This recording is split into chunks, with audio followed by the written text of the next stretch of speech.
Hello students, welcome back. Today in this lecture we are going to discuss about electrochemical cell and the Gibbs free energy. Gibbs free energy ये term हमने पढ़ा था 11th class में. एक बार इसको revise कर लेते हैं. क्या मतलब होता है गिब्स फ्री एनर्जी का. इसको मैं एक एग्जाम्पल से आप लोगों को समझाता हूँ. हम जो खाना खाते हैं, सपोज उस खाने से 1000 किलो जूल एनर्जी जो है वो प्रोड्यूस हुई हमारी बॉडी के अंदर. This is the total energy that is produced by digestion of food. इस टोटल एनर्जी में से 200 किलो जूल एनर्जी बॉडी के एसेंशियल फंक्शंस को कैरी करने के लिए बॉडी स्टोर कर लेती है. फॉर एग्जांपल ब्लड सर्कुलेशन होगा, कंट्रोल कोऑर्डिनेशन होगा, डाइजेशन होगा. तो ये सारे काम जो है वो बॉडी को करने होते हैं. तो ये एनर्जी जो है वो बॉडी रिजर्व कर लेती है, स्टोर कर लेती है, because it will be used to carry out the essential functions. तो जो एनर्जी बच गई, ये एनर्जी हमारे पास अवेलेबल होती है काम करने के लिए, available to be used in doing work. इस एनर्जी को बोला जाता है Gibbs free energy. The amount of energy that is available and that can be converted into work is called Gibbs free energy. तो कोई भी सेल जो है उसमें कितनी गिब्स फ्री एनर्जी अवेलेबल है जो कि यूज़ की जा सकती है काम करने के लिए, ये अब हमें कैलकुलेट करना है. तो देखो किस तरीके से कैलकुलेट करते हैं गिब्स फ्री एनर्जी को. तो हम शुरू करते हैं. In an electrochemical cell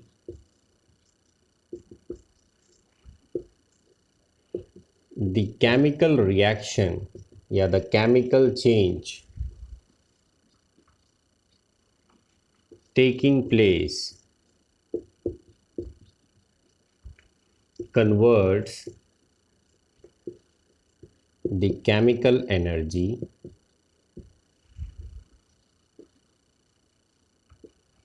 into electrical energy. तो हमने देखा था सेल के अंदर जो है वो रेडॉक्स रिएक्शन होती है. रेडॉक्स रिएक्शन हम अलग अलग इलेक्ट्रोड्स पे करवाते हैं. एक इलेक्ट्रोड एनोड का काम करती है, दूसरी इलेक्ट्रोड कैथोड का काम करती है. एनोड पे इलेक्ट्रॉन्स जमा होते हैं, वहाँ से वो कैथोड्स की तरफ मूव करते हैं, और इस इलेक्ट्रॉन्स के मूवमेंट को क्या कहा जाता है? Electric current. तो किस तरीके से एक रेडॉक्स रिएक्शन जो है वो इलेक्ट्रिकल एनर्जी प्रोड्यूस कर रही है, ये हमने इस टॉपिक में पढ़ा. अब ये जो इलेक्ट्रिकल एनर्जी प्रोड्यूस हुई है, इसको हम यूज़ कर सकते हैं to carry out any electrical work. This electrical energy produced can be used to carry out electrical work. तो आप उस इलेक्ट्रोकेमिकल सेल से मोबाइल चला सकते हैं, घड़ी चला सकते हैं, कैलकुलेटर चला सकते हैं, या इन्वर्टर का यूज़ करके और अपने घर के अप्लायंसेस, इलेक्ट्रिकल अप्लायंसेस, इनको भी आप चला सकते हैं. तो इलेक्ट्रिकल एनर्जी जो उस सेल के अंदर प्रोड्यूस हो रही थी, उसको हम यूज़ कर सकते हैं कोई भी इलेक्ट्रिकल वर्क कैरी करने के लिए. और जब हम इलेक्ट्रिकल वर्क कैरी करवाएंगे सेल का यूज़ करके, तो धीरे धीरे क्या होगा, उस सेल के अंदर रिएक्शंस स्लो होती जाएगी, मतलब फ्री एनर्जी जो थी वो कम होती जाएगी. यहाँ पर हम लिख सकते हैं due to the electrical work done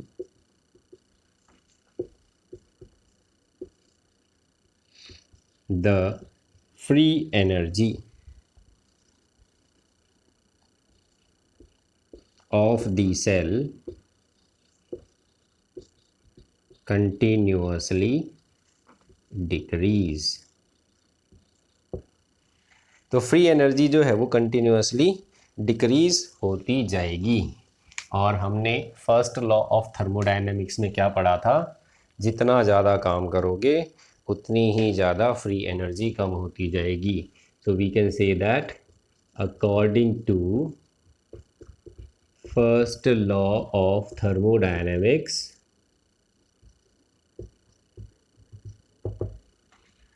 amount of electrical work done is equal to decrease in free energy of cell. तो ये सीधा सा रिलेशन है जो हमें फर्स्ट लॉ ऑफ थर्मोडायनेमिक्स से मिलता है और ये लॉ हमारे ऊपर भी अप्लाई होता है. तो जब हम खाना खाने के बाद कोई काम करना शुरू करते हैं तो हमारी बॉडी में उस टाइम पर एनर्जी का कंटेंट ज़्यादा होता है, तो हमारी स्पीड ज़्यादा होती है. लेकिन जैसे जैसे टाइम निकलता जाता है और हम कंटिन्यूसली काम करते रहते हैं तो कुछ टाइम बाद में हमें थकान होने लग जाती है, मतलब हमारी बॉडी में उतनी एनर्जी नहीं बचती जितनी स्टार्टिंग में थी. तो जितना ज़्यादा काम करोगे उतनी ही फ्री एनर्जी कम होती जाएगी. ये first law of thermodynamics relation हमें बताता है. अब देखो डिक्रीज इन फ्री एनर्जी जो है उसको कैसे रिप्रेजेंट करते हैं.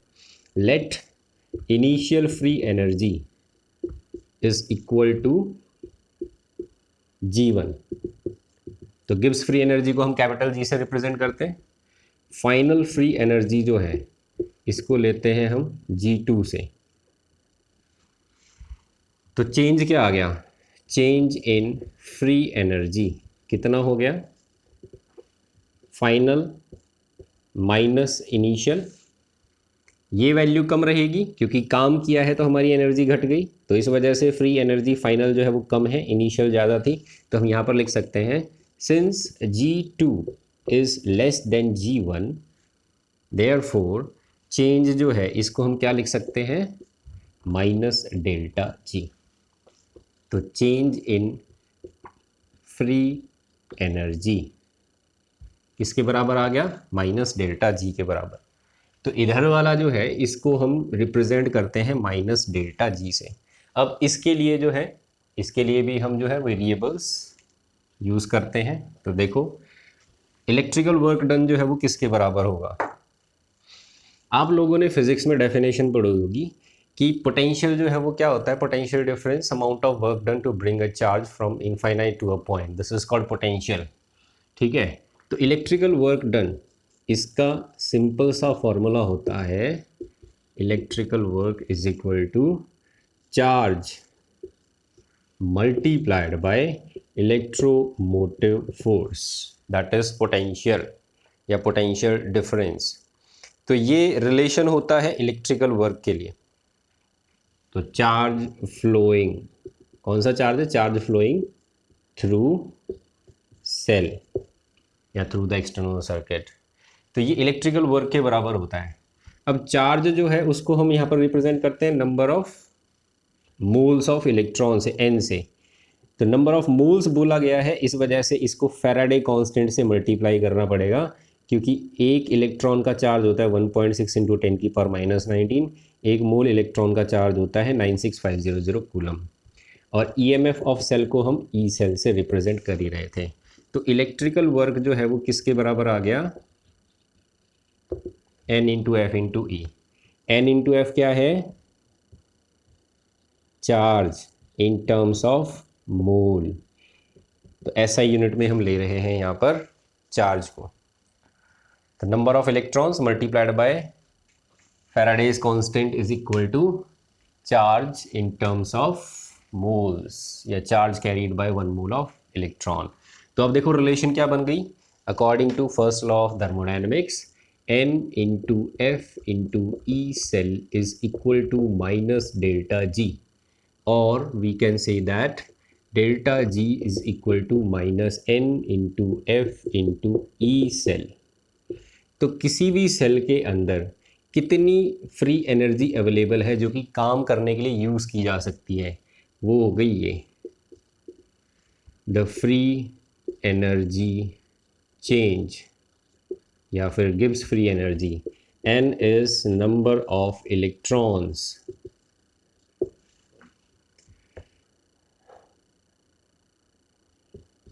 passing from cathode to anode. F is Faraday's constant. क्या वैल्यू होती है Faraday's constant की? 96500 coulomb. This is the charge carried by 1 mole of electron and E cell is equal to EMF of cell. तो कोई भी given condition है, उस given condition पे हम ये इक्वेशन लगा सकते हैं. लेकिन अगर कंडीशंस स्टैंडर्ड हो जाएं तो यहाँ पर नॉट लग जाएगा. Delta G naught is equal to minus N F E not cell. तो यहाँ पर हम लिख देते हैं इसको, इफ एट स्टैंडर्ड कंडीशंस हम कैलकुलेट करें तो delta G naught is equal to minus N F E not cell. ये रिलेशन यूज हो जाती है. तो this is called standard Gibbs free energy change. और ई नॉट सेल क्या था? Standard EMF of cell. ये खाली था ईएमएफ ऑफ सेल और ये था गिब्स फ्री एनर्जी चेंज. इसको हम गिब्स फ्री एनर्जी चेंज बोलते हैं. तो ये हो गया Gibbs free energy change calculate करने के लिए हमारे पास फॉर्मूला. अब देखो इस फॉर्मूले से न्यूमेरिकल्स जो है वो कई बार बोर्ड के एग्ज़ाम में आ चुके हैं. तो मैं अभी आपके साथ इन्हीं क्वेश्चंस को डिस्कस करने वाला हूँ जो हमारे प्रीवियस पेपर्स में आए हुए हैं. सबसे पहले हम एक क्वेश्चन सॉल्व कर लेते हैं. ये क्वेश्चन हमें दिया हुआ है NCERT सॉल्व्ड एग्जाम्पल्स के अंदर. देखो क्वेश्चन क्या कहता है, calculate the standard free energy change and the maximum work which is obtained from the reaction. Calculate standard free energy change and maximum work obtained from reaction. Reaction यहाँ पर दी गई हमें Zn plus Cu2 plus, it gives us Zn2 plus plus Cu. और साथ में दिया गया reduction potential zinc और कॉपर का. E not value of Zn2 plus oblique Zn minus 0.76 volt and E naught value of Cu2 plus oblique Cu 0.34 volt. तो ये चीज़ें हमें दी गई हैं. अब बच्चों इसका सॉल्यूशन नोट करने से पहले एक चीज़ नोट कर लो, maximum EMF of any cell जो होता है that is equal to E not cell. अगर ये मैक्सिमम ईएमएफ है तो मैक्सिमम वर्क जो होगा वो किसके बराबर होगा? वो उस इक्वेशन के बराबर होगा जिसमें ई नॉट सेल आया होगा, मतलब डेल्टा जी के साथ. तो अगर किसी क्वेश्चन में ये कहा जाए कि मैक्सिमम वर्क निकालो, मान लो ये नहीं दिया हुआ और आपको खाली ये लिखा हुआ मिल जाए calculate the maximum work obtained from the reaction, तो इसका मतलब समझ जाना आपसे डेल्टा जी नॉट पूछा जा रहा है. क्योंकि मैक्सिमम वर्क कब मिलता है? जब मैक्सिमम ईएमएफ हो, और मैक्सिमम ईएमएफ को क्या बोलते हैं? ई नॉट सेल. तो ये बात आपको ध्यान रखनी है, नोट कर लेना इस चीज़ को. तो डेल्टा जी नॉट पूछा जा रहा है हमें इस क्वेश्चन के अंदर. तो डेल्टा जी नॉट निकालने के लिए N F E not cell. अब देखो यहाँ पर एन की वैल्यू क्या आएगी? Zn से Zn2 प्लस 2 इलेक्ट्रॉन्स लूज हुए, कॉपर +2 से +0 पे चला गया, मतलब 2 इलेक्ट्रॉन गेन हुए. तो एन की वैल्यू क्या आ गई यहाँ पर? 2 इस क्वेश्चन में. तो यहाँ पर हम नोट कर लेते हैं. ई नॉट इस कॉपर का दे रखा था 0.34 वोल्ट. तो एन की वैल्यू 2 है यहाँ पर, एफ की वैल्यू हो गई 96500 कूलम फिक्स रहती है, ई नॉट सेल जो है वो किसके बराबर होगा, E nought cathode minus E nought anode के साथ। आपको एक बात समझाई थी मैंने, अगर रिडक्शन पोटेंशियल की वैल्यू नेगेटिव है तो वो एनोड का काम करती है, पॉजिटिव वैल्यू है मतलब नीचे की तरफ है तो कैथोड का काम करेगी। कैथोड की वैल्यू यहाँ पर पुट करो 0.34 minus of minus 0.76, E not cell क्या आ गया 0.34 प्लस 0.76 दैट इज़ 1.10 वोल्ट। तो ये वैल्यू आ गई ई नॉट सेल की, ये मैक्सिमम पोटेंशियल आ गया सेल का। अब अपनी इक्वेशन का यूज़ करेंगे क्योंकि मैक्सिमम वर्क निकालना है। मैक्सिमम वर्क किसके बराबर होगा, डेल्टा जी नॉट के, -2 इंटू 96500 मल्टीप्लाइड बाय 1.10। इसको आप सॉल्व कर लो, सॉल्व करोगे तो इसका आंसर आ जाएगा 212300, 212300। तो ये आ गई हमारे पास डेल्टा जी नॉट की वैल्यू 212300 जूल।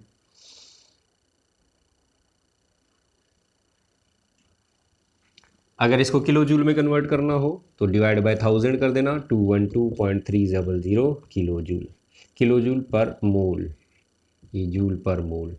तो ये आ गया हमारा आंसर इस क्वेश्चन का। अब देखो इसी क्वेश्चन में एक और स्टेटमेंट ऐड किया गया बाद में और इसका एक सेकंड पार्ट बना दिया गया। सेकंड पार्ट जो है वो क्या कह रहा है, calculate the equilibrium constant for this reaction. कहने का मतलब क्या है कि जब ये रिएक्शन इक्विलिब्रियम में चली जाएगी तो उसका इक्विलिब्रियम कांस्टेंट क्या आएगा, मतलब सेल हमारा डिस्चार्ज जब हो जाएगा उस टाइम पर इक्विलिब्रियम कांस्टेंट क्या आएगा फॉर दिस रिएक्शन। तो अब ये पूछ रहा है कि जब सेल डिस्चार्ज हो जाएगा, जब वो काम करना बंद कर देगा तो इस सेल का इक्विलिब्रियम कांस्टेंट क्या आएगा। तो आपको कल एक इक्वेशन बताई थी कि जब सेल इक्विलिब्रियम में चला जाता है तो ई नॉट सेल किसके बराबर हो जाता है, 2.303 R T upon N F log to the base 10 K सी, मतलब इक्विलिब्रियम कांस्टेंट। तो अगर टेम्परेचर रूम टेम्परेचर है तो इसको हम लिख सकते हैं 0.0591 अपॉन एन लॉग के सी। ये ई नॉट सेल की वैल्यू थी। क्योंकि हमसे इक्विलिब्रियम कांस्टेंट पूछा जा रहा है इसलिए हम इस इक्वेशन का यूज़ करेंगे जो हमने कल पढ़ी थी। तो जो आपकी इक्वेशन अभी आपने यूज़ की, delta G naught is equal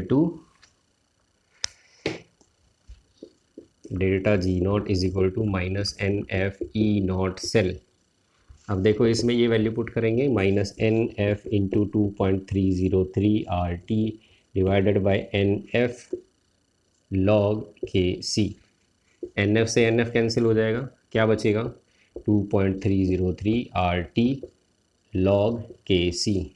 ये डेल्टा जी नॉट के बराबर आएगा। डेल्टा जी नॉट की वैल्यू क्या है ये लिखी हुई, यहाँ से वैल्यू पुट करो फॉर्मूले के अंदर। तो हम इसकी जूल वाली वैल्यू यूज़ करते हैं क्योंकि ये सारे टर्म्स जो है वो हमारे पास जूल में होते हैं। तो 212300 joule per mole minus sign के साथ is equal to -2.303 into R की वैल्यू क्या हुई 8.314 इंटू टेम्परेचर कितना है 298 into log K C. Minus से माइनस कैंसिल, अब ये क्या आ जाएगा log K C is equal to 212300 divided by 2.303 into 8.314 into 298। इसको डिवाइड कर लेते हैं। तो इसको डिवाइड जब करेंगे तो हमारे पास वैल्यू जो आएगी दैट विल बी 37.2074, 37.2074। ये किसके बराबर आ रहा है लॉग के सी। अभी आपको मैंने लॉग और एंटी लॉग की वैल्यू निकालना सिखाया था। तो देखो लॉग के सी अगर इसके बराबर है तो ये लॉग अगर हम इधर भेज दें तो ये क्या बन गया एंटी लॉग। तो इसको हम लिख सकते हैं एंटी लॉग 37.2074 और एंटी लॉग जब हम कैलकुलेट करेंगे इसका तो क्या आएगा, डेसिमल से पहले वाला नंबर तो 10 की पावर में चला जाता है। अब 0.2074 जो है इसका जब आप एंटी लॉग लोगे तो इसकी वैल्यू आपको मिलेगी 1.6। तो ये आ गया equilibrium constant of this cell. तो इस तरीके से ये क्वेश्चन जो है वो हमें सॉल्व करना पड़ा by using the equation that we studied yesterday, जिसमें हमने इक्विलिब्रियम कांस्टेंट और ई नॉट सेल जो है उसको रिलेट किया था। चलिए अब एक क्वेश्चन और देखते हैं, बोर्ड के एग्जाम में जो आया हुआ था क्वेश्चन। ये देखिए,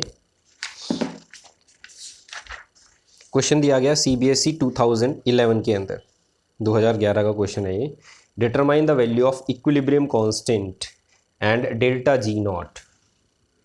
तो दो चीज़ें निकालनी है, इक्विलिब्रियम कांस्टेंट निकालना है और डेल्टा जी नॉट निकालना है। रिएक्शन दे रखी है, क्या रिएक्शन दी गई, निकल और सिल्वर। तो Na सॉलिड स्टेट में plus 2Ag plus aqueous solution changes into Na2 plus aqueous plus 2Ag solid. ये इक्वेशन दी गई और हमें इसका इक्विलिब्रियम कांस्टेंट और डेल्टा जी नॉट कैलकुलेट करना है। यहाँ पर डायरेक्टली इन्होंने क्वेश्चन में ये लिख दिया E naught is equal to 1.05 volt. तो देखो बच्चों, ये जो वैल्यू हमें दी गई थी इसके नीचे कुछ भी नहीं लिखा हुआ है, तो ये बात आपको खुद समझनी होगी। This is EMF of cell.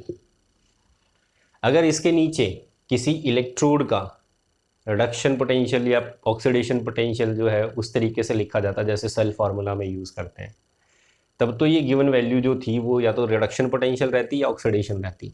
लेकिन अगर कुछ नहीं लिखा हुआ और रिएक्शन के लास्ट में E नॉट लिख दिया तो ये समझ जाओ ये सेल का EMF है। तो हमें इस क्वेश्चन में डायरेक्टली E नॉट सेल जो है वो गिवन है, दैट इज 1.05 वोल्ट। अब देखो, हमने अभी लिखा था delta G naught is equal to minus NF E not cell, सीधा सा रिलेशन था। N जो है वो आइडेंटिफाई करना है। देखो यहाँ पर निकल जो है वो कितने इलेक्ट्रॉन लूज कर रहा है, 2 इलेक्ट्रॉन।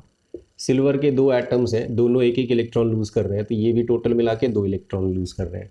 तो N की वैल्यू हो गई 2। फैराडे कांस्टेंट जो है वो गिवन है 96500 कूलम। E नॉट सेल जो है ये भी गिवन है 1.05 वोल्ट। फॉर्मूला में पुट करो, वैल्यू जो है वो फाइंड आउट करो। -2 इंटू 96500 इंटू 1.05। तो यहाँ पर देखिए क्या आंसर आ जाएगा इसका, तो ये आ गया 202,650 जूल पर मोल। तो this is the value of delta G not. तो ये आ गया हमारा फर्स्ट आंसर। अब देखो इससे हमें क्या निकालना पड़ेगा, Kc इक्विलिब्रियम कांस्टेंट। जब ये सेल इक्विलिब्रियम पे चला जाएगा, मतलब ये रिएक्शन जो है वो इक्विलिब्रियम पे पहुंच जाएगी और सेल जो है वो हमें कोई काम करके नहीं देगा, उस टाइम पर क्या हो जाएगा, second part, at equilibrium E not cell जो होता है वो किसके बराबर हो जाता है, वो हो जाता है 2.303 RT/NF log Kc। तो हम यूज़ करेंगे, तो अब ये रिलेशन हम डायरेक्ट याद रख सकते हैं, -2.303 RT log Kc। माइनस से माइनस कैंसिल हो जाता है, तो यहाँ पर delta G naught is equal to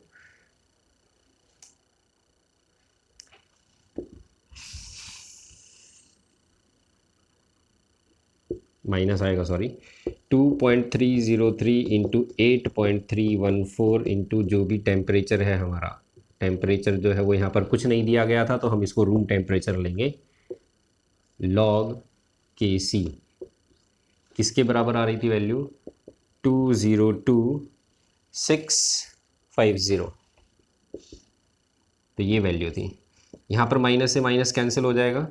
अब देखो क्या आएगा, log Kc is equal to 202,650 650 divided by 2.303 into 8.314 into 298.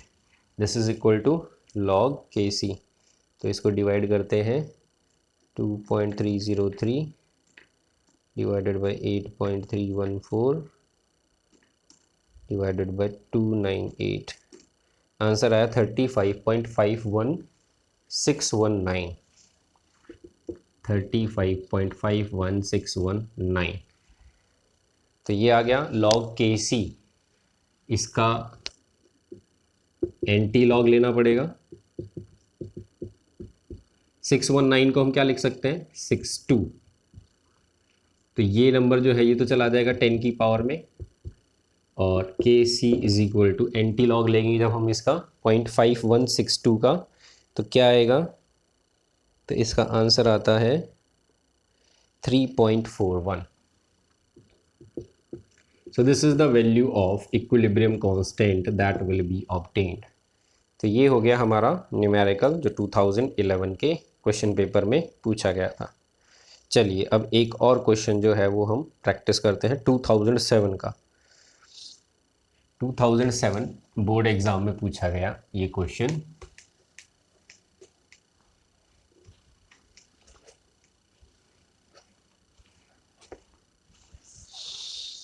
Question दिया गया, write the cell formula and calculate the standard cell potential of the galvanic cell in which following reaction is taking place. Cell formula लिखना है और साथ साथ standard cell potential मतलब ई not cell जो है वो भी कैलकुलेट करना है. रिएक्शन दे रखी है 2Cr plus 3CD2 plus. It gives us 2Cr3 plus 3CD. This is the question that is given to us. और हमें दो चीज़ें और दी गई हैं, रिडक्शन पोटेंशियल क्रोमियम और कैडमियम का. तो E nought value CD2 plus oblique CD ये दे रखा है. This is -0.74 volt. दूसरी चीज़ एक और गिवन है, क्रोमियम वैल्यू दे रखी है -0.40 वोल्ट. ये दो चीज़ें और गिवन है. और फैराडे कांस्टेंट 96500 कूलम ये भी दिया हुआ है. तो देखो सेल फार्मूला जो है वो कैसे लिखा जाएगा. तो सबसे पहले हम क्या लिखते हैं, एनोड. एनोड कौन सी है, जिसका ऑक्सीडेशन हो रहा है, Cr interface Cr3 plus. Salt bridge cadmium 2 plus interface cadmium. तो ये हो गया हमारा सेल रिप्रेजेंटेशन. अब इस सेल का जो है वो ई नॉट सेल ये कैलकुलेट करो. ई नॉट सेल कैलकुलेट करेंगे तो क्या आएगा, E not cell is equal to E nought cathode minus E nought anode. Cathode कौन सी रहेगी, तो देखो दो वैल्यूज़ गिवन है. जिसकी ज़्यादा नेगेटिव वैल्यू वो एनोड का काम करती है क्योंकि वो सीरीज़ में ऊपर रहती है. जिसकी कम नेगेटिव वैल्यू ये नीचे आ जाती है. नीचे वाली वैल्यूज़ जो है वो क्या करेंगी, कैथोड का काम. कैथोड हो गई, ये वैल्यू पुट करते हैं -0.74. तो इसको जब सॉल्व करोगे तो क्या हो जाएगा 0.74 माइनस 0.40. तो ई नॉट सेल कितना आ गया 0.34 वोल्ट. तो एक आंसर आ गया हमारा ई नॉट सेल. अब एक और चीज़ कैलकुलेट करनी है, डेल्टा जी नॉट ये कितना होगा. तो डेल्टा जी नॉट हमने अभी पढ़ा था formula -NF E not cell. ये डेल्टा जी नॉट के बराबर रहता है. अब इस रिएक्शन में n की वैल्यू क्या आएगी, what is the value of n. n is the number of electrons which is exchange between cathode and anode. तो देखो बच्चों यहाँ पर क्रोमियम का एक एटम 3 इलेक्ट्रॉन लूज कर रहा है. दो एटम कितने करेंगे 2 × 3 दैट इज 6 इलेक्ट्रॉन. तो क्रोमियम के दो एटम मिलके 6 इलेक्ट्रॉन लूज कर रहे हैं. और इन इलेक्ट्रॉन्स को कौन गेन कर रहे हैं, 3 कैडमियम के एटम. कैडमियम का एक एटम 2 इलेक्ट्रॉन एक्सेप्ट करता है. तो 3 एटम कितने करेंगे 6 इलेक्ट्रॉन एक्सेप्ट करेंगे. तो यहाँ पर n की वैल्यू कितनी हो गई 6। फैराडे कांस्टेंट गिवन है 96500। ई नॉट सेल निकाला कितना आया 0.34। तीनों को मल्टीप्लाई करो आंसर आ जाएगा। So answer is 6 into 96500 into 0.34 196860 196860 joule per mole. अगर किलो जूल में करना है तो यहाँ पर डेसिमल लग जाएगा और ये हो जाएगा किलो जूल में। तो ये वैल्यू आ गई हमारे पास डेल्टा जी नॉट की। तो हमारे एक तो आंसर ये आ गया, एक ये आ गया और ये हो गया सेल रिप्रेजेंटेशन। एक लास्ट क्वेश्चन 2017 के पेपर में पूछा गया। ये देखिए क्वेश्चन जो है वो क्या दिया गया।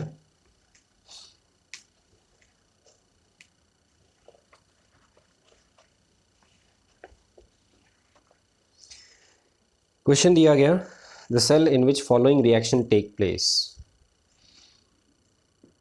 2017 आउटसाइड दिल्ली का था ये पेपर। रिएक्शन दी गई 2Fe3 प्लस 3I माइनस